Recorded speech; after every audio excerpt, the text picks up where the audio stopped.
Hey yo, what is going on, everybody? It is your boy Sonn Rondue, and welcome back to Fusion Struggle, the podcast. The podcast where we talk about anything and everything whenever we want. And we got something for y'all today. Because it's a podcast, that's what we do. We got Ghost snacking. You know what I'm saying?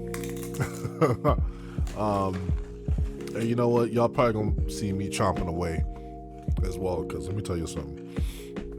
I ain't eat shit all day today, so it's gonna be that type of episode. We're just gonna kick back, relax, and snack while you're playing. So on today's episode, we are going to be talking about some crazy shit that's been happening in the wrestling game. The first thing that I want to talk about more specifically is that promo. And when I say that promo, I mean between Tiffany Stratton and Charlotte Flair in the most recent episode of SmackDown. First things first, bro, did you see it? I didn't see the whole thing, but I knew what happened and what was kind of said. Okay. So initially, I just want to. We'll talk about the promo in a second, but I do want to talk about Charlotte Flair and her unprofessionalism, because this isn't the first time this has happened. This is actually her third offense. The first time that it happened was, I think, back in 2019. I could be wrong. When her and Becky were in the ring with Sonya Deville, when she was manager at the time, and they were supposed to that title swap, that belt swap thing. Yeah, oh, yeah. Brother. And she fucking just being kind of a child about it. You know what I'm saying? The second time was, let's see, I think it was when Nia Jax and her kind of awkwardly had that little set like square off in the ring. They had a real shoot in there for a second. Yeah. And of course, this offense where her and Tiffany are going at it, and which is so weird, bro. Like, because I think it was towards the end where it stopped being scripted, and given Tiffany's carrying her in the ring, she went off on her ass in the end, and rightfully so, because at the end of the day, I'm not a fan of Charlotte Flair. She has definitely put on great matches. She's put on a few great matches in my personal opinion. She is talented in the ring, but I just think she's too big-headed. You know what I'm saying? For my liking. You know what I'm saying? And because she's Ric Flair's daughter, you know what I'm saying? That alone is already a fucking, an issue with them. I'm not saying her being Ric Flair's daughter is an issue, but just having the last name Flair, you know what I'm saying? There's obviously a lot of pull you can have with that. You know what I'm saying? Especially in the WWE. Yeah. Because Rick is a legend, not a fan of him as a person, but as an in-ring competitor and being that nigga on the mic, Ric Flair, that nigga got hella stroke, bro. You know what I'm saying? And, that alone is, a lot. I feel like had she had came back and not won the Rumble, she probably would have got some love.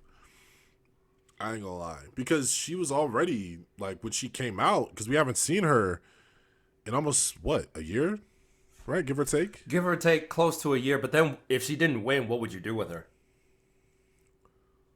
Figure something out. But then, have her put over talent. Like, dude, like, the fact that we've had so many even male wrestlers come back and put over talent. Like, bro, like, John was doing it for a minute now. John Cena has had, 20 years? He's been in the business for a minute, bro. Like, yeah. And there was a point where he was doing nothing but putting over talent. Yeah. So think it's like like the last 3 years he was. Yeah, so it's like for Charlotte to come back, like why not put over the next generation? You have she has such an ego in this way about her to where it's like, oh well, I don't why do I need to do that? Because this is her prime. You know, versus Cena, who is past his prime. I think her prime was back in when she faced Ronda, when she had the title.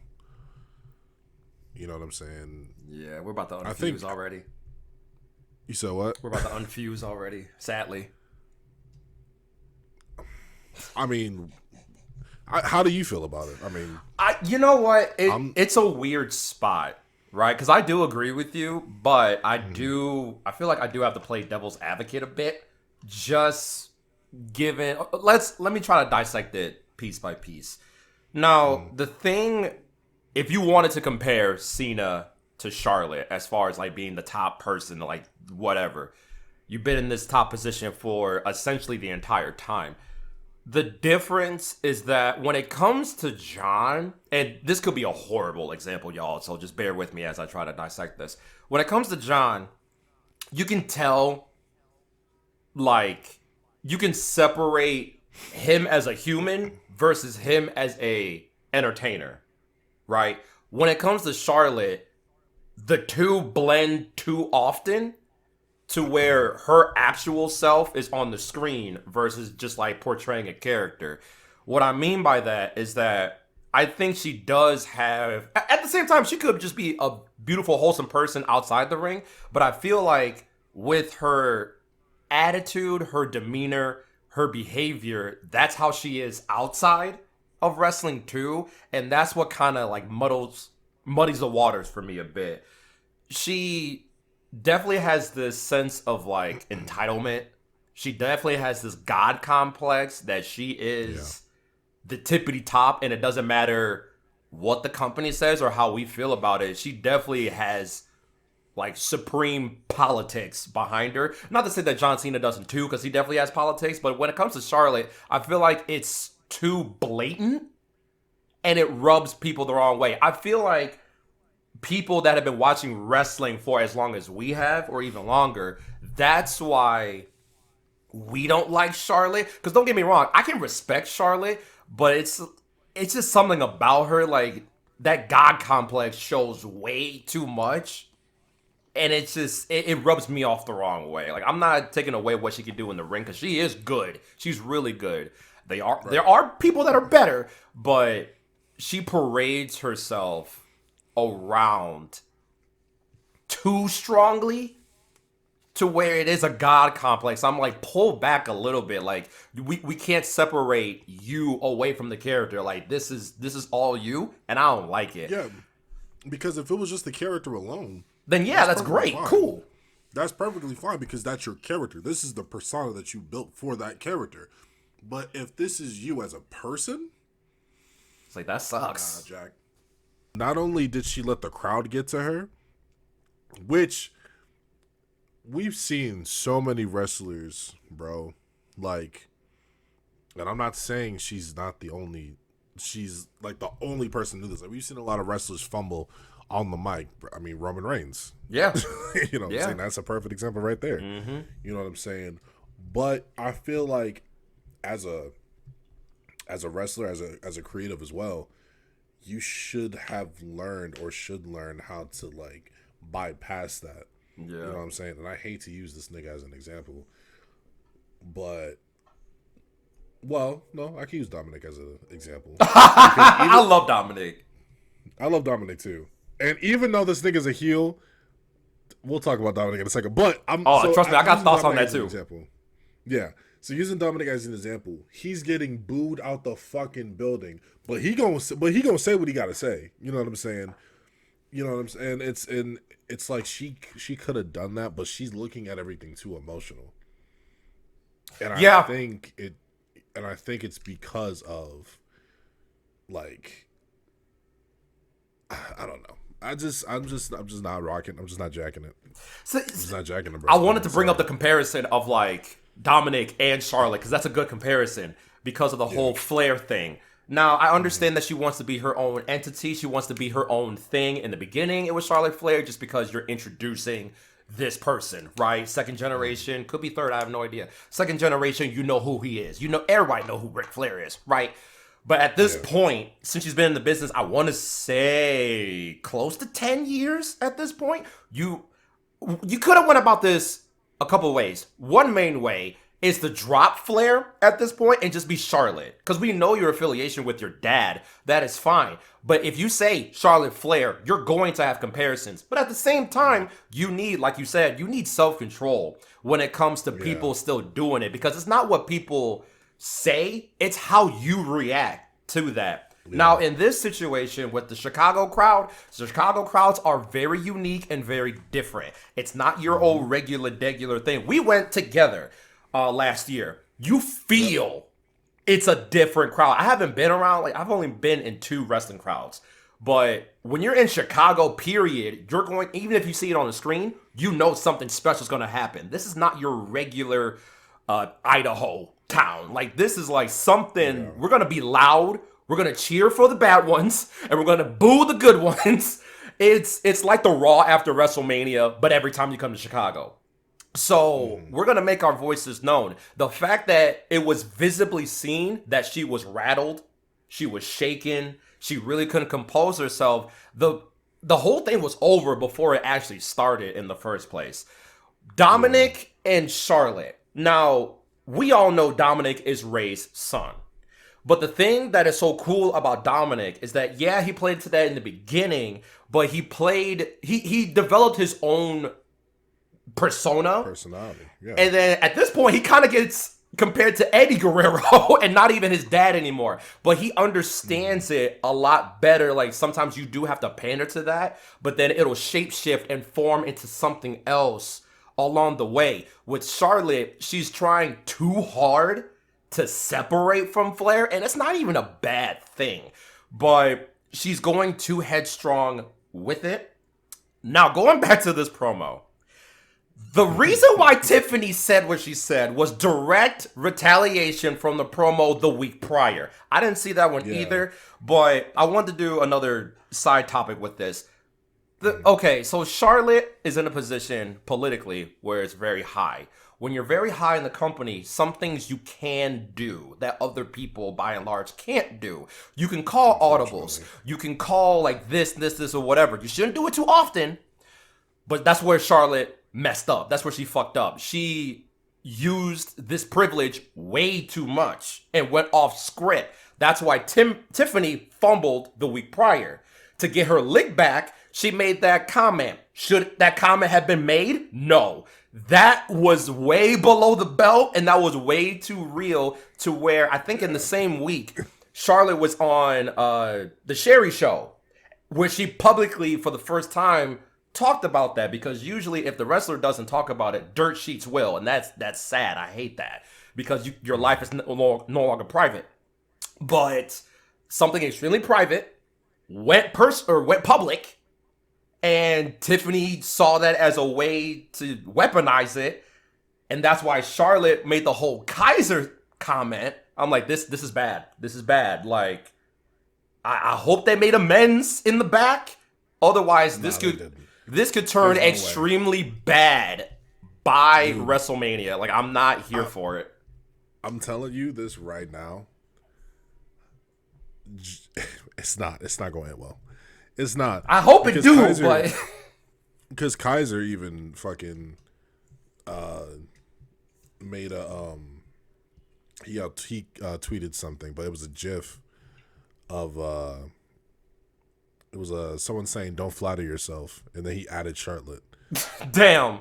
I mean, you kind of have to, because it's no longer storyline. Like, this is real. Yeah, but then again, I think it's just one of those things where it's like, I mean, personally, if it were me and my partner's in the wrestling business alongside with me, I'm not, like, we're on the road 24/7, so, like, you would know if something's off, you know? And then it's like, I probably wouldn't have, this is me personally, I wouldn't have said anything, Like, because these people don't need to know, like, what I got going on in my relationship. You know what I'm saying? My partner is my priority. You know what I'm saying? Mm-hmm. Now, for storyline purposes, maybe, you know, but I don't know. But usually stuff like that is agreed upon before you even go out there. Like, oh, like, where's the line that I can't cross? Usually, wrestlers and entertainers do that. Like, you can talk about this, but when it comes to this, where a lot of people know about it, just don't touch it. Nothing was said, and that's where everything went off the rails. Edge and Matt Hardy did it best. That was yeah, but then it was Vince McMahon, Terrible. And you know it doesn't matter what they think; it matters what he thinks. So, yeah, I mean, from what Edge said on that with Chris is that, you know, they put it aside, but there were some moments, you know, absolutely, because it was still Raw. But yeah, but. So let me ask you this. Go for it. Who do you think would? Do you think this match would solidify Tiffany's status or expose any sort of like weaknesses? And I mean this in regards to like, do you think this is going to help or hurt her character? Help or hurt her character basically. If she retains, it would help a lot because you defeated Charlotte at WrestleMania, right? If you want to just take that headline. Now, with Charlotte winning, I don't think that would be a smart move because, like, what do you do after that? Like, yeah, she's on top again, but then what? It's like you're going to have to do the rematch at the next PLE. Yeah, and then, bro, if they, because, like I said, bro, her winning the Royal Rumble made no sense whatsoever, and it pissed everybody off. Because why, what is the point of you coming back and winning? Why are we putting over new talent? Why are we putting over someone who hasn't won the Royal Rumble? You know what I'm saying? Like, shit like that. Because for longevity. And, bro. The same thing was said about Jay, dog. You know this. A lot of people were not cool with Jay winning. Some people cool. I was cool with it because it's nice and exciting and stuff. But well, hold on. But see, there's a difference in that. Is the fact that number one, the fact that Jay has been put in this position, even though this nigga has been busting his ass since what 20 after Jimmy got hurt, like basically the pandemic. Yeah, like it's a fresh new face. We got somebody who, like, yes, he does great numbers, but then also like the character alone. Because what's funny about that is that motherfuckers wanted Jay to beat Roman when he deviated from the bloodline. Yeah. And I mean, just personally for me, I just don't see the comparison.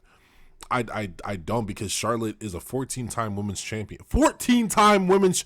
Bro, think about that big ass number, bro. Yeah. 14-time women's champion. There is literally nothing for you to do. There's nothing. There's no. you know. You kind of answered your own question with right there. There's nothing for her to do, so she has to win. Sadly, like, I don't agree with it, but that's literally what it is. You either it's like if Brock was not in the world title picture and he was going for mid-card titles. Like, that's literally like how it is. It's off-putting. It doesn't like fit how it should just because of they've been at the top for so long. I agree with you though. I do. Like certain people, like, they're just at the top and they stay there. Like, you can't go down. You're only at the top, or it's at the top or bust. It doesn't matter who gets, you know, eliminated in the crossfire. I feel you.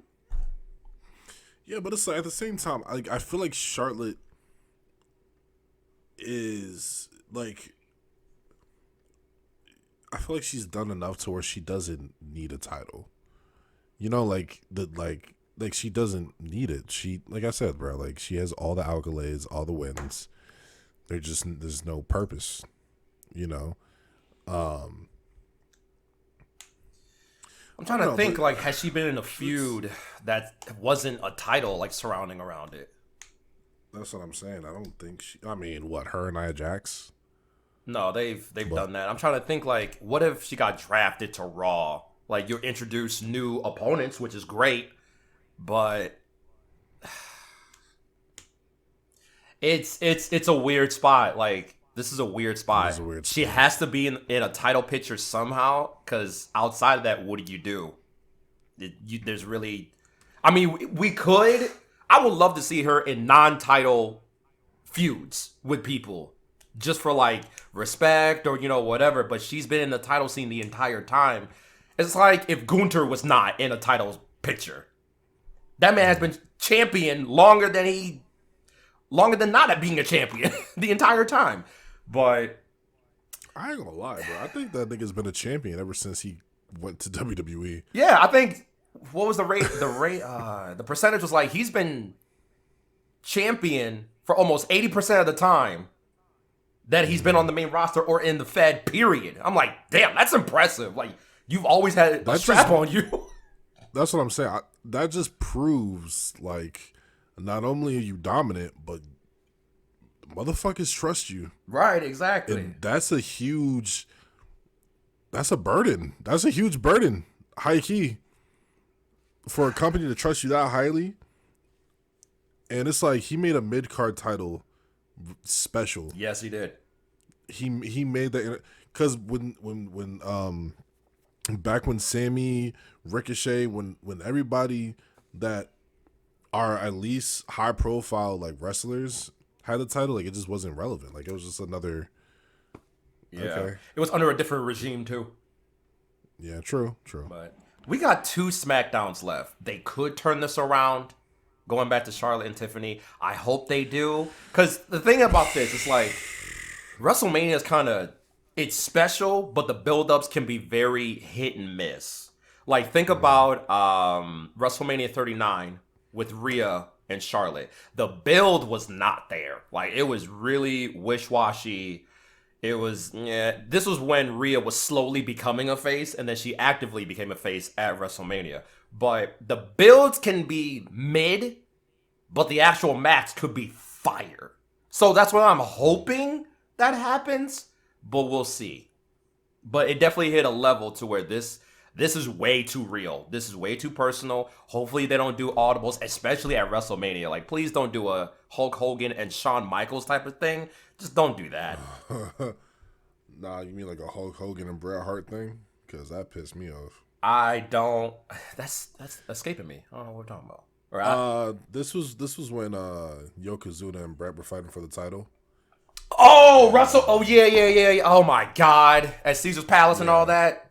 Yeah. That was just bullshit. Like, anyway. Yeah. But different time, different society. People didn't care because it was Hulk Hogan.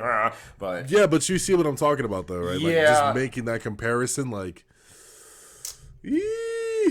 just I hope it's not a squash match either. People talking about it's gonna be a squash match that Charlotte's gonna go over within like a few minutes. Just, dude, come on. We're playing the long game here. Let's make it make sense. But we shall see. We shall see. We're gonna be doing a whole separate episode with our predictions anyway, right? Yeah. Or you want to do it now? Yeah. No, we're gonna do that. Separately. Yeah, we're probably gonna run it this weekend, give or take. Oh, I didn't like the sound of that. Huh? No. It wasn't for that. It was. Oh, okay. I don't know. I think I was just taking a deep breath. Oh, okay. Actually, we can do it Wednesday if that helps. I will let you know after we're done with today. I got to plan out the week, but I got you.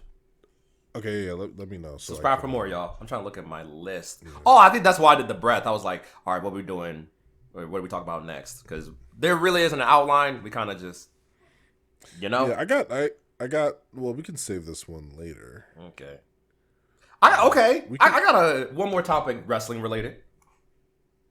Okay, I mean, both of mine are wrestling related. Oh, beautiful. I like that. Okay, so we've been perusing around, and like, not saying that we listen to dirt sheets and shit, but like we're in tune with like rumors and stuff that should be happening and whatever like that. So it's so crazy that we're in this time frame that, like, let's say a few years ago, we couldn't wait for people that left the Fed or got fired, whatever, go to AEW. Now we're in a position where it's the other way, where people from AEW are going back to the Fed. Jump I'm ship. very Yep. excited for Aleister Black. I'm very excited about that one. Yeah. And I think he's going to be the new Judgment Day member. Oh, wait, who's going to SmackDown, though? Oh, is he? Yeah, he's going to SmackDown. The promos have been on SmackDown. Okay. But then Judgment Day is not going to last like that much longer anyway, which is sad. And yeah, fuck. It's like the Bloodline. It kind of just like it went to a watered down version. It's like, well, it's not as strong as it used to be. But I'm excited. But even then, they were still doing numbers when Solo took over. So. Yeah, because it was still pretty hot. But then like Rusev, he got re-signed. Rusev's back. Yep. I'm excited for that. Shit, who else? Someone else recently, outside of Saraya, got signed. I think maybe Saraya might come back. She will come back under Paige. She said that, I think. But what's crazy to me? What's up? Is the fact that Ricky Starks, my fault. What happened? Ricky Starks, that was the other one I forgot to mention. Yeah, Ricky Starks. Dude, what is happening? What is happening? AEW is falling apart. No, they're not. Dog. They're not. Ethan Page. Yeah. Ricky Starks. Yeah. Saraya. Yeah. Miro. Yeah. Aleister Black. Yeah. What? Dog, Punk, Cody, are you serious? These are top people and they're jumping over. I'm gonna let you. Go ahead. Dog, I love you. I feel you. I feel you. Yep. Dog, I am so tired of this AEW versus WWE thing.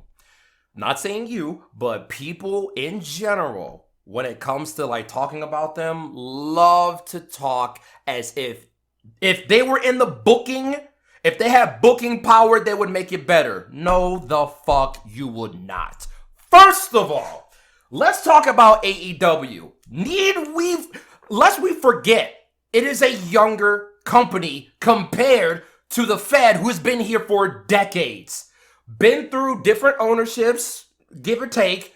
They found their footing decades ago and they're established. AEW is still young. Tony Khan is still young and the dude is busy. Is he gonna get everything right? No, he is not. But he's learning along the way. Sometimes he's in power, sometimes he's not in power. Sometimes he would have trustees that were wrestlers currently or past wrestlers. And here's the thing. Stuff nowadays. We're not talking about 10 years ago. I'm talking about within 10 years is drastically different. We are ratings based. If you're going to sign somebody to get a big pop and get a big number, get a big bag, do it. You are not going to satisfy everyone. And the sad truth about it is that people bitch and moan that the grass is a little too green or it's not the right shade of grass. Okay? Has he misutilized people? Yeah, a couple people he has misused or whatever, misrepresented. You know who else is the same thing and is currently doing the same thing? Paul, Triple H, Levesque. Prime example, what the fuck is Shinsuke doing? What is Santos Escobar doing? What happened with Solo? Are we just done with that? Where's the YH6? Huh? Pretty Deadly. DIY. I'm just talking about SmackDown.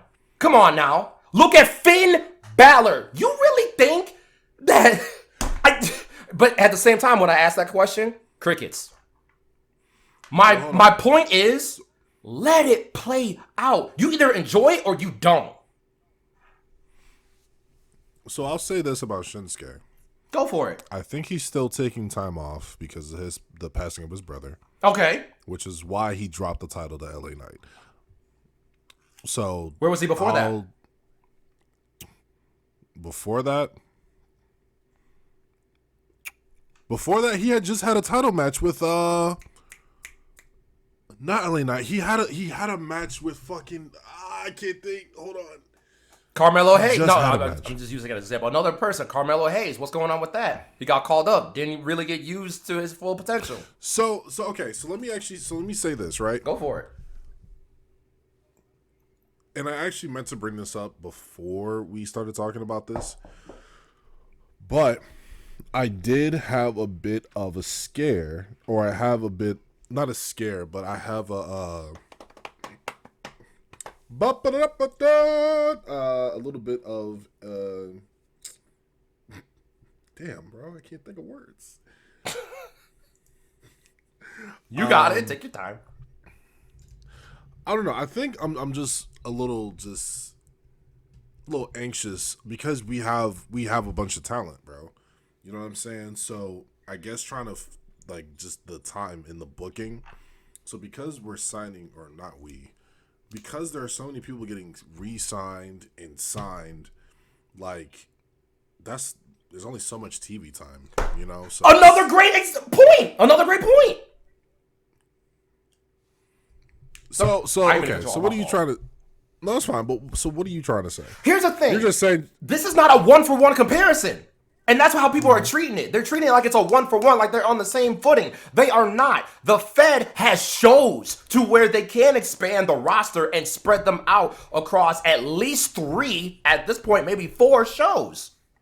Hell, 5 shows. And they have a partnership with TNA. So people from the Fed can kind of jump and like test their footing over there too. With AEW, they have 2 shows. That's all they can do right now since they're still young. Their roster is exploded. It is heavily huge. But this is something that Tony recognized it and he's trying to do. You can't showcase everybody. I wish we could, but we can't. With 2 shows, one of them being 2 hours, and I think Collision's only 1 hour, or maybe it's 2 hours at this point.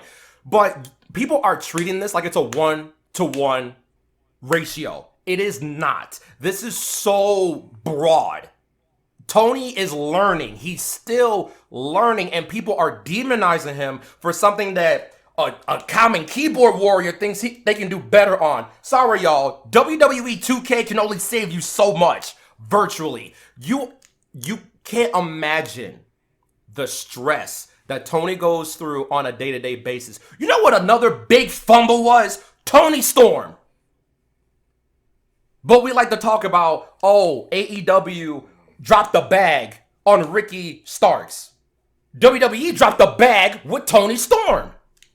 Yeah, but I ain't gonna cap. I was never really a Tony Storm fan. I am. She's brilliant. Genius.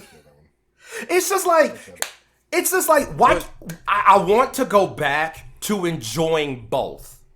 That's what I want to do. I'm tired of this tribalism. I'm so sick of hearing everyone's opinion that don't fucking matter. Everyone thinks they're a journalist and everyone thinks they can fact check everybody. How about, here's an idea, wild concept. Sit the fuck down, watch the show as your escape from reality and your problems. After you're done, you either like it or you don't. Some hit, some miss. Did you feel good? Great. That means the show did what it was supposed to do. And you can go back to your regular ass life and keep it pushing until the next episode happens. But now it has gotten too specific, too deep for nothing.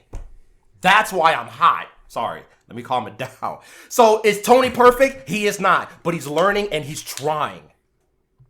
And the thing about the two, another big, this is the last point I'm going to make between the two.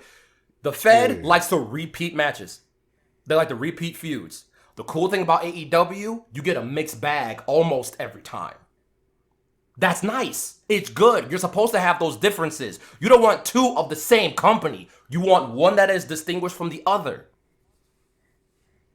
That's what makes it fun. That's what makes it fun. I don't know, bro. So like I said, like this is because I know you're not. I know you're not taking shots at me. I know you're not talking. Oh, absolutely not. No, you know I love you, dog. At the same time, no. I know. But at the same time, go for it. Because, dude, we were literally, whenever something AEW related came on, either it was a pay-per-view or whatever the fuck, we were literally streaming the shit, having a fucking ball. Absolutely. Nigga, when the first Forbidden Door dropped, nigga, we were in there. You know what I'm saying? Fantastic. So it's like I'm actively trying. I'm not trying to shit on Tony But at the same time, I'm just like, dog, like what happened? Because we literally went from. We know what we happened. Went from. I don't. Vince lost his power. Oh yeah, you're right. That was the big driving force of AEW to spawn in the first place, because Vince was he was in power, and he was running roughshod on what's the word I'm looking for? Uncontended for 2 decades, 20 years. You have no competition. Now there's competition. Now the spark came back because people were so done with Vince and his fucking shenanigans.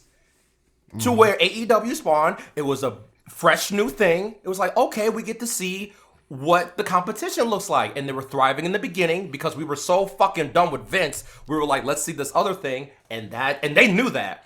And they were thriving and they were longing. But at the same time, with anything in life, it has peaks and valleys. Sometimes you rise, sometimes you plateau, sometimes you dip, but then you go back up. Like, it's not gonna be consistent all the time, but that's okay. You know, you don't want to be at the top all the time. Like, that sounds great on paper, but sometimes you gotta fall to rise back up again. You know? Sometimes you gotta do that. Yeah.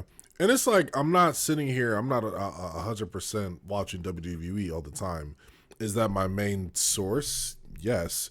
But I am watching other promotions. Right. You know? So it's like, it's just what I'm seeing. You know what I'm saying? I do fuck with the fact that they're peaking at like this, how do I say, like forgiveness route?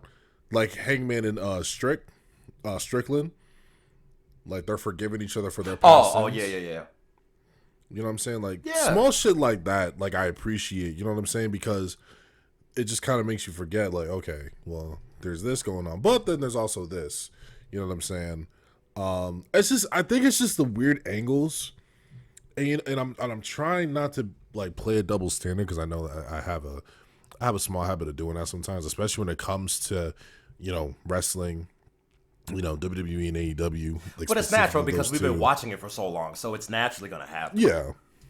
Yeah, but I'm also trying to give Tony grace because I get it, like, or I don't get it, but it's like booking these matches, like, that's a lot. It is a lot of stress, and you know I got to give him grace for that. But it's like seeing what happened to Christian really pissed me off. They were trying to do something very similar to Money in the Bank. And they're not the only company that did that. TNA, big culprit with that too. Hell, New Japan did the same thing. So you try something, if it hits, it hits. If it don't, basically they tried to scrap that. They tried to like just get rid of it. Which out of it, honestly, it was better that way. Like now thinking about it, like, yeah, that was probably the smartest route. Cause we're playing the long game. Now, we're playing long games in both companies versus the Fed was doing short games. And it would change the same day. We hated that. Nothing makes sense. Everything was chaotic until Triple H came back or like was full-time as creative. Then he started to like, you know, reconstruct things and playing the long route. Great. AEW is doing the same thing, but just give them time. If it don't hit, it don't hit. You're valid for that. But some people like me, it hit. It's nice. It's cool. You know, I just hate the whole comparison thing. Like, just who cares? Who cares? Yeah, no, that's facts because I'm not always been a person to hate comparisons, but it's just hard when you have like something that started out good and now it's at a certain point where it's like, what the fuck is happening? You know, there's just so many great, talented people. And you can only have so much to do. You're going to have a whole new promotion to like showcase the people that we want to see. But like that requires billions of dollars. But people don't think like that. I'm not saying you. I'm just saying the IWC. They just won't shut the fuck up. I'm like, dude, there's so many talented people, but so little time, so little money and resources and planning and booking. Like, you know, it's tough. It's tough. But they're doing the best. Everyone's doing the best that they can. They really are, you know, like it makes me feel like a kid again, just like, woo, like these people are larger than life, but you can like see the work that they put in and like the grind and the hustle, and they inspire you at the same time. Like, and we get like personal looks into their lives sometimes and shit. But it's nice. But I'm tired of like, oh, the Sasha was better than Monet. I'm like, who cares? Who cares? It ain't that deep. Yeah. Just let people be happy. Let people be happy. Just, some people like to be in the mid card. That's fine. Like, they still getting a big ass bag more than most people. So, like, they're living their dream. Like, just let it play out. People are impatient. We grew up with patience. Well, you know. Well, as far as wrestling, it's like we've seen. We had to wait and just fuck around and find out versus getting spoilers and rumors ahead of time. That way, that shit is the thief of excitement. That's true. That's true. It's like, come on, y'all, like, oh, whatever. But like, people are supposed to jump ship. It's nice. We didn't have that for like 20 years. Even with TNA, it was like, oh, that's nice, but you know, just TNA found their footing. They stayed in their own lane. They did their own thing. They weren't trying to be another company anymore. And look at them now. It's nice. AEW is still young. They're like 6 or 7. They're not even a decade yet. But they're doing phenomenally. They just outdid WCW Nitro. That's big. That's nice. It's beautiful. Not everything's going to be perfect, but that's perfect. Like, anyway, what was your topic? So my next one is this interesting one. Roman versus Rollins versus Punk. You sure you want to talk about this now, or you want to do this on a prediction? Or I'm down for it. I just, you know, if we're gonna talk deep about it, we can, but it might spoil the prediction. I don't think it's deep. I think it's just more so of like, you remember the my prediction in regards to, you know, the Hydra. I know where you're going. Okay. We can definitely God damn it. we can actually do this in the next Fusion Struggle Why are you doing this? WrestleMania prediction, because bro, there are some things that I peeped in the most recent segment, and I'm just like, yeah, it's happening, dude. And you want to know what's fucked up? What's fucked up is that I'm not the only person that thinks this. Dude, it's kind of blatantly staring us in the face at this point, and that's crazy because I have the roster pulled up on my computer, and Seth Rollins is there, but this dude, he ain't called the architect for nothing. This dude has been scheming in the back, in the shadows, for so long. Bro, he was literally just standing there in the corner, just literally. His plan is coming together. And I'm just like, this is fucked up. You know why? Because he literally said it. He mentioned it. He kept mentioning how he's the architect. He kept mentioning he's the brains of the operation. He's playing in everybody's face, bro. He really is. And nobody's catching on. So I feel like he might win. And you know what? I guess we could talk about it. We may as well. Yeah, might as well. It might change the prediction. Stay tuned, y'all. Yeah. So I think Rollins is gonna win. But what's interesting is his win is going to cost him his best friend. And when I say that is Paul Heyman is going to screw over Punk again and align himself with Rollins. That'll be so crazy. But then also, I think... But see, so this is where that Hydra thing I talked about kind of... like messes me up a little bit. Like there's a little bit of holes in the plan. It's like I feel like it's gonna happen, but it's like, how are we gonna get there? You know? Okay. So for those who don't remember the last Fusion Struggle we did, I don't know if it was the most recent one or the one before that, but I had said that there are 3 heads on a Hydra. You cut one head, or you cut the head off a snake, 2 more grow in its place. In a sense, Rock, is the Hydra. And he has 2 other or 3 other heads in his place.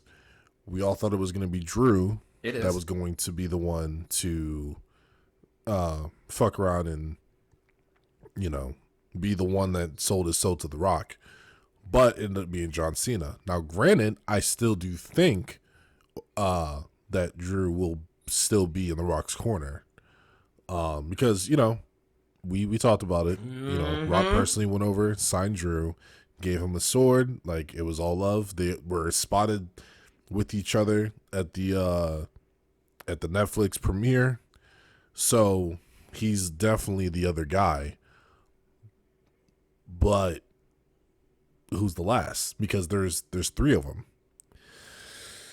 It's Seth Rollins. It just makes the most sense. And it's like, I know there's gonna be a lot of people like that doesn't make sense. Like him and Cody face Roman and Rock. He hates Rock this, but it's like Punk got his main event dream. And Seth is seething, foaming at the mouth. Cost the nigga the opportunity to be in the main event for the title. And now he's in the main event with him. So what do you do to retaliate? You take that back. You get it back in blood. You sign your soul away. Like, you sell your soul. Like, that's what you do. For someone who you hate, like, come on, bro. That's what I'm not saying that's the most ideal choice, like, in life. But this is what it is. But what do you think, bro? When it comes to Seth, hold on. Let me go back to the Paul Heyman thing. I don't think Paul is gonna bounce from person to person to person. He's done that before. Yeah, I know. I was about to reference that. I have seen the videos of him betraying Punk and betraying Brock, and then it was a third one. He never betrayed Roman yet, but in this most recent one, technically. He didn't. Like, he's owed a favor. And here's the thing. Paul doesn't get anything. I don't think he's ever asked Roman for anything. So the fact that Roman's kind of treating him like this is like, you can't give him one thing? Like, yeah, this is fucked up, but he did promise. Like, just give him one thing for one night and then go back to being the wise man of tribal chief. Now, with Seth, he definitely has something, like some sort of connection with The Rock. Like, I just feel like it. Along with Drew. Because they were spotted together too recently. Did they? Yeah. Seth and McIntyre, So the thing with... Okay, so the favor, for those that didn't know, the favor is that Paul Heyman is not going to be in Roman Reigns' corner at WrestleMania. He's going to be in Punk's corner. For those that also don't know, Punk and... Actually, I think it's genius. Punk and Heyman were like the duo, right? That was the original Paul Heyman guy, essentially, or the best Paul Heyman guy. This has great implication just because Punk is now playing the mind games, very similar to how Rollins was playing mind games with Reigns. Reigns is not only vulnerable to Rollins, but now he is super vulnerable to Punk because he has the wise man in his corner. When's the last time that we saw Roman go down the aisle at WrestleMania without Paul Heyman? Exactly. This is pre-WrestleMania 37. So this is years, at least like 5 or 6 years. This is the first time Roman's going to be walking down the aisle at WrestleMania by himself. You think that's not going to mess with him? And you know what? Cody did predict this. Cody predicted. He predicted every single one. He did. They tell you everything blatantly, but also they give you Easter eggs. Now, what I'm going to have to do before we really do our WrestleMania predictions, I'm going to have to like look at all the footage regarding this feud, because I would like to think that Rollins was just playing tribute with this, but it makes me think a little bit for a couple of reasons. I gotta like go in the lab and like really place this together to seem like it makes sense, but bear with me. So this past SmackDown, Rollins is fit. The shoes were Bray Wyatt's shoes. Yep. We haven't seen the Wyatt Six on SmackDown yet. Now, there's a chance that Rollins could get drafted to SmackDown. I feel like that would honestly be a better move at this point. Like, he pretty much did everything on Raw. Like, we need to spice some things up, and the draft is right after WrestleMania. So, what if somehow Rollins teamed up with the Wyatt Six, as crazy as that sounds? But remember the whole Messiah gimmick that he had right before the Visionary or whatever? Yeah. He kept saying the line, "for the greater good." What if he's doing like, okay, you know what? Let's take out the Wyatt Six for a second, because that's a little too much. Rollins is on SmackDown by himself. He goes back to the Messiah gimmick a little bit, like, for the greater good. You know what that also equates to? What's best for business. Who's the top honcho right now? The Rock. For the greater good for The Rock, we're going to screw over everybody.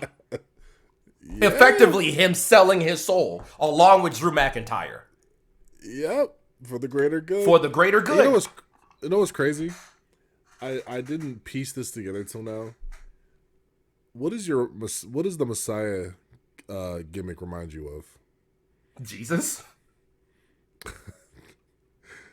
I was gonna say, remember when Punk was doing the? Oh well, yeah. They have crazy parallels. Yeah. Straight edge society like, and all that. Perfect. Like, Punk really did set the standard for little bro. Like, they really mimicked Seth to Punk. I don't want to say the whole time, but a lot of the time, like, it was a lot of parallels. So many fucking similarities, bro. It's crazy. Yeah. Which is, they're like literally hand in hand. Like, he is little brother. Sometimes he look like him. He did. When he did the Messiah thing, I'm like, damn, nigga, that's Punk. Straight edge. Yo, they would have went crazy together though. That would have been a demon tag team for sure. But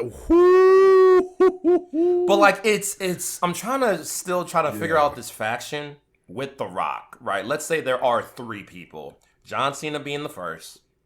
Then you have, I don't know Drew. Maybe Drew is second, but then no, Rollins would have to be second, and then Drew is like the final one. But what I'm trying to get at is, like, what you don't want to have happen in a faction or in a group, you don't want too many big egos, because then it makes it weird. Like, you don't, because every faction has like some sort of leader. You know what I mean? They have to have like one person that's like the leader. Like, you have 2 big personalities and egos with Rollins, Drew, and Cena. That's a lot. Like, that's holy shit. That's something that you can only read in Reddit.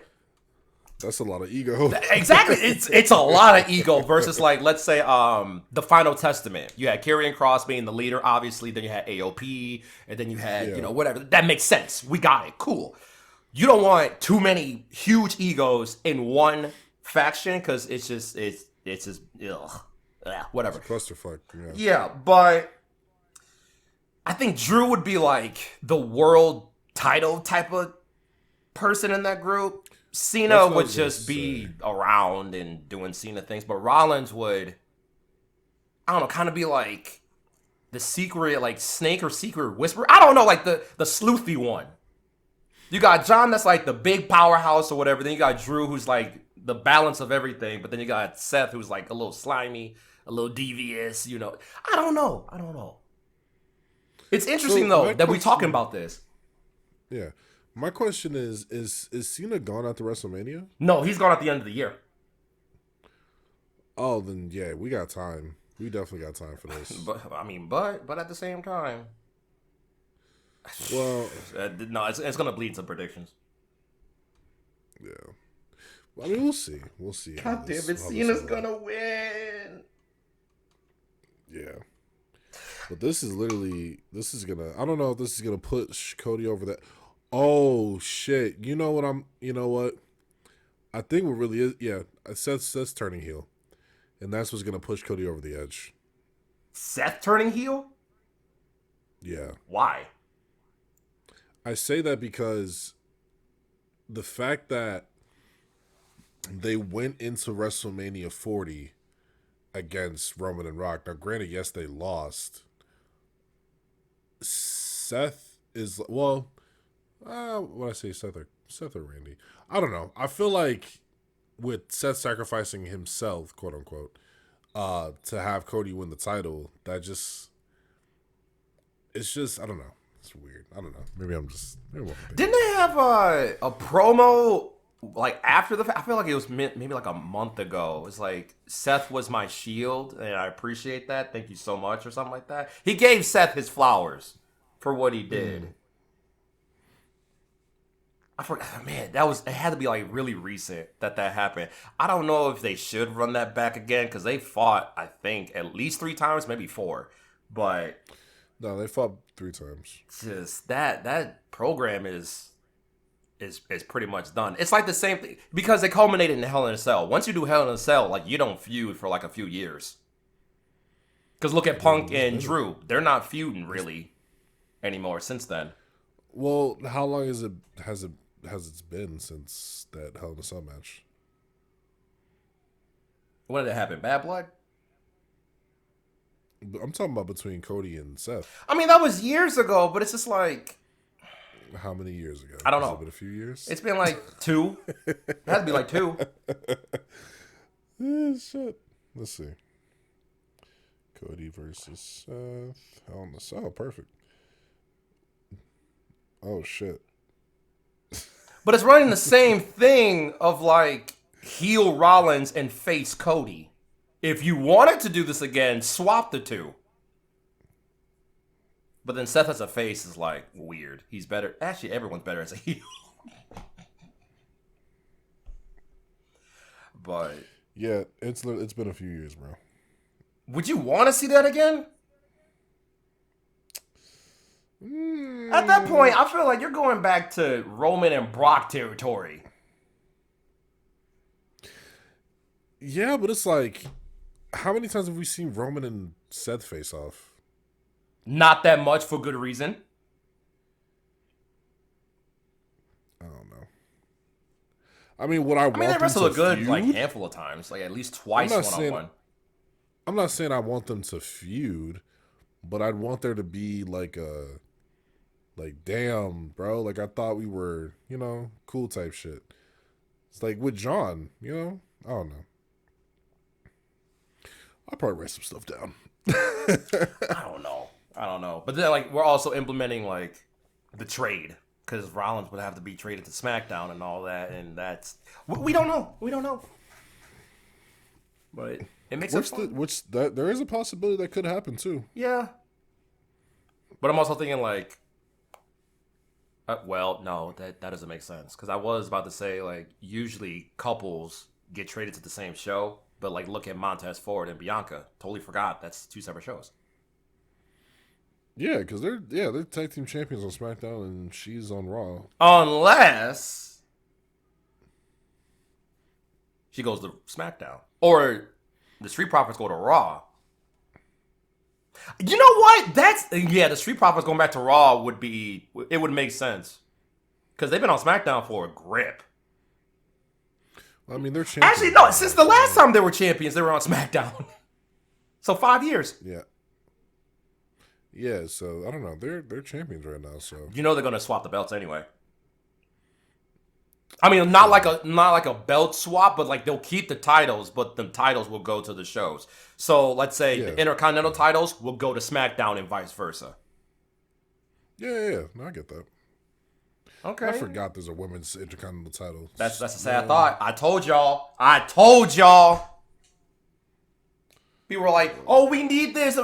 I like the idea, but we know how this is going to happen.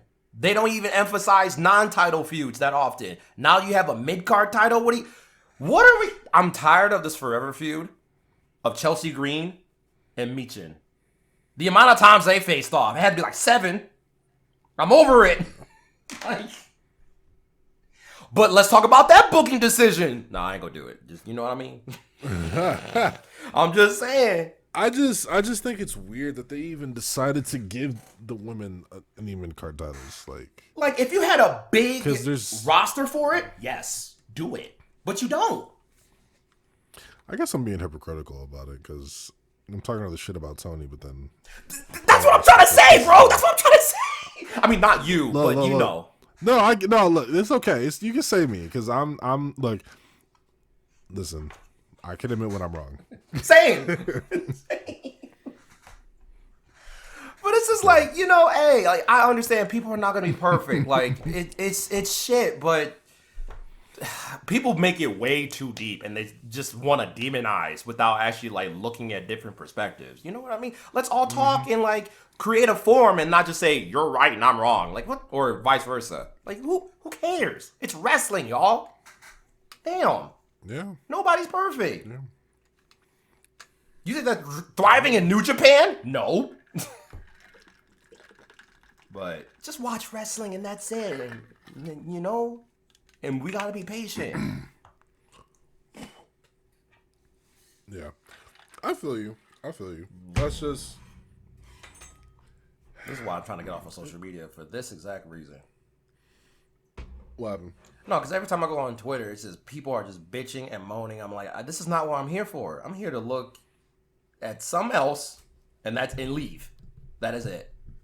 But then, like, the algorithm likes, like, oh, you stayed on this post for 2.5 seconds. We're going to give you more. I'm like, no. I was just curious for a second. And all of a sudden, it's like, oh, now I get the wrestling shit outside of my thought account. Great. Or within the thought account. But it's not like, oh, my God. It's just too much. It's too much. And then, like, people be talking for ratios and talking... You know, whatever, you know. Leave it to Chris Van Vliet. Nah, Chris Van Vliet is a fucking phenomenal interviewer. I'm happy for him. Yeah, like he what's does crazy shit. is, but see, that's the thing. What's funny about him is that he actually he does this. Like, this is his job. He doesn't do it just for wrestlers. Like, he's been in the game for like a decade, I think. Since 2004, I think. Yeah. Bro. So I'm just like, this nigga really, and I subscribe to him on YouTube. That nigga has phenomenal interviews. Yeah. Like, he really knows his shit, and I'm so happy for him. Just, you know, but everyone thinks like, oh, like I'm Chris Van Vliet too. You know, you're not. You're just a nigga that happened to log on that day. Like, you're shut up. You're not special like that. Find a different avenue. Yeah, find a different that's hobby. wild. But that's how these keyboard warriors work. And they gravitate towards fickle people that will believe their bullshit. And they'll pass it off as facts. Or that damn blue check mark. You think that makes you a rich? Shut the fuck up. You gonna trade that blue check mark for a black eye. How that make you feel? Because we still crashing out. Don't get it twisted. We're just selectively crashing out. Hey, for real. Hey, but speaking of crashing out, this is gonna be the final thing we talk about before we sign off. Gunther versus Jay. Okay. How do we feel about this feud now? I'm glad, and Monday, tomorrow, is going to be very telling. Mm-hmm. I hope, because we have what? We have 2 more Raws. We have tomorrow, and then there's only 2 more Raws. We got 2 more Raws. Yeah. So now that Jimmy got his ass, and we should have seen that coming from that slap he gave, because that was one of the most diabolical slaps I've ever seen. And you did the Gunther, and all he did was laugh. That's an anime villain right there. And that means your ass is busted. So got the the motherfucking red eye. Yo, that turns black. He's like, he got slapped. He's like, yo, thank you for giving me a reason to really kill you now. But we wanted Crash Out Jay. I feel like this is the perfect catalyst for that. Because I will agree, and maybe this was the plan the entire time, I would like to think, that Jay was still Jay, like being excited, you know, yeeting and whatever, pandering to the crowd. That was great. But where Jay really shined was when he was crashing out on everybody. That was the one that we needed. But at the same time, there were a lot of weeks prior to WrestleMania. You really can't, like, you got to be methodical how you schedule this out. So I feel like this is the perfect time for Crash Out Jay to come out. Because at this point, like, I wanted Jay to win just for the pop, just for the moment. But at the same time, if Jay stayed the same that he was, I needed Gunther to win. Just to stir up some shit and piss some people off. But now that we got Crash Out Jay, the match could be really stellar. I still feel like Gunther's going to win. But it's exciting. The feud got some depth to it. The feud just got reignited. We needed that. We need that. And this is what I'll say, because, you know, I love Jey Uso. Right. That's my dog. I feel like with this happening, because at first I wasn't against it. I was happy for Jay. Yeah. Because I knew he was going to choose Gunther. Because it just made sense. Yep. At first the rivalry was kind of stale. Because I ain't gonna lie, bro. I never thought I'd be that person, but I kind of went back and forth with some people online. I noticed a little bit. I'm like, oh, I got to dip. Because somebody motherfucking said, I'll post the photo. But yeah, like somebody had said that they wanted John Cena to challenge Jey Uso for the Royal Contendership. Yeah. And I posted the photo of Jimmy and Roman. Jimmy like, and what Roman. the fuck are you talking about? You sound dumb. But let me just before I crash out. But no, so my thing is Jimmy is everything to Jay. We've only ever seen Jay crash out when Jimmy was hurt. Yep. And obviously everything prior to him becoming the right-hand man, Jimmy wasn't by his side, which, of course, you know, Crash Out Jay developed. But now that he's hurt, it's over. And somebody on Twitter was like, yo, I don't know about y'all, but Jay gonna have to shoot Kaiser and Gunther or something to get it back in play. Nah, that's crazy. He gonna have to catch him in the parking lot and beat his ass, because, yo, you, like, for anybody who has siblings, watch you getting handcuffed to the ropes and having your brother bleed out as he's getting demolished in front of you. Oh my, there's a certain different kind of ass whooping you got to bring after you out. Dog, the comparison with Randy Orton and Triple H. I was just about to say that. Yep. Same shit. And, like, bro, he was calling him a pussy. Jay talking about you ain't shit. You shit, like, bro, like. Yeah, he said I'm gonna beat the shit out you. Yo, he's like, oh, I'm gonna kill your ass. Yeah, that's what he said. Yo, I'm here for it. And you know what? I ain't gonna lie. There's a part of me that might be a little disappointed. I ain't gonna lie. I'm gonna be a lot of disappointed if he yeets even once. If he yeets even once? If he yeets. I don't want him to yeet. I was just thinking about that. I don't want him to yeet. Your brother just damn near got killed in front of you, and you yeeting. If I was Jimmy, I'd come back as a heel and beat your ass. Why are you yeet? Nigga, I died for you, practically. And I think Jimmy, low-key, knew that was going to happen. Yeah. Like, he knew he was going to lose. Yeah. And he was like, I need, like, you can't beat him, so I gotta, big bruh. I gotta do this to bring this out of you. What he gotta do. So he had to bring it out of him. So my thing is, like, when can he eat again? That sounds crazy. I mean, that do sound crazy without context. God damn it. Like, because I'm thinking about the entrance. Because we're at Las Vegas. It's going to be huge. Like, him not yeeting, I feel like... Okay, he can not yeet up until WrestleMania.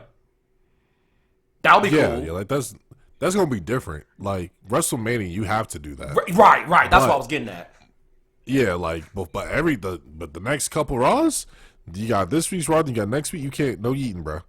You gonna have to yeet until you get, when you get WrestleMania. But there's also a part of me that kind of wants that Roman and Jay interaction. Like how we got with Kevin and Sammy. That Roman and Jay interaction. Yeah, you know how Kevin and Sammy had that interaction before he went out and won the championship? Oh, before they walked out on the stage? Yeah. It may not happen, That's but not it'd be gonna nice. Only because it's like Roman, bro. Like, Exactly.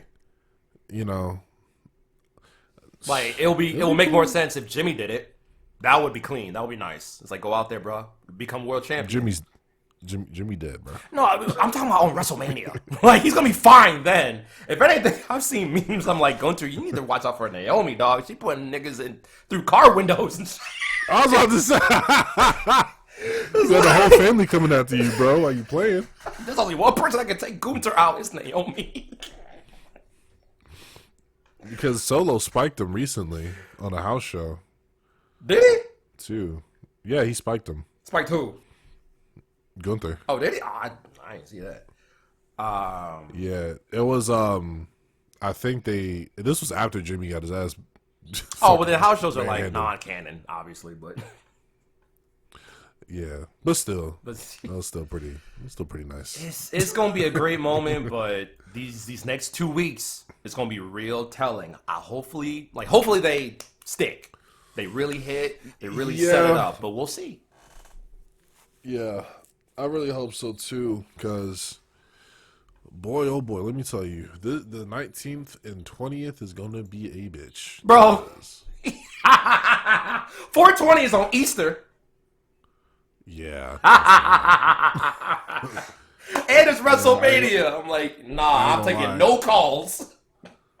I think I'm well, except for me, because I'm gonna try to we watching that together. Oh yeah. I can't smoke and be conscious, so I'll smoke after, but not. I'll probably smoke a little bit and then watch. I can't. I'm gonna fuck around and stare at a wall, thinking that I'm watching wrestling. It's like, oh shit! Like, what am I looking at? Forget I'm alive for a second. Yeah. No, it's gonna be good. Hopefully, I don't know. I don't know. It'd be crazy if Jay did win, but we'll see. I don't know. It might not happen. Which I don't know. Like I'd be cool with it. Like as long as the match is fire. That's what I Jay care gave it his about. all, Mm-hmm. Yeah. Like I don't. Yeah. Like as long as the match is fire, I don't care who wins or loses. As long as we had a great time. Yeah, I'm cool. I'm cool with whatever. But all right, y'all. That was FSP. We hope you guys enjoyed this lovely episode. Me and Ghost got to record some content for Outlast. So, you know, y'all we gotta get through this map. But we hope you guys enjoyed this episode. Predictions coming soon for WrestleMania. Like he said, predictions are coming soon for WrestleMania. If you guys like this episode, please share, subscribe,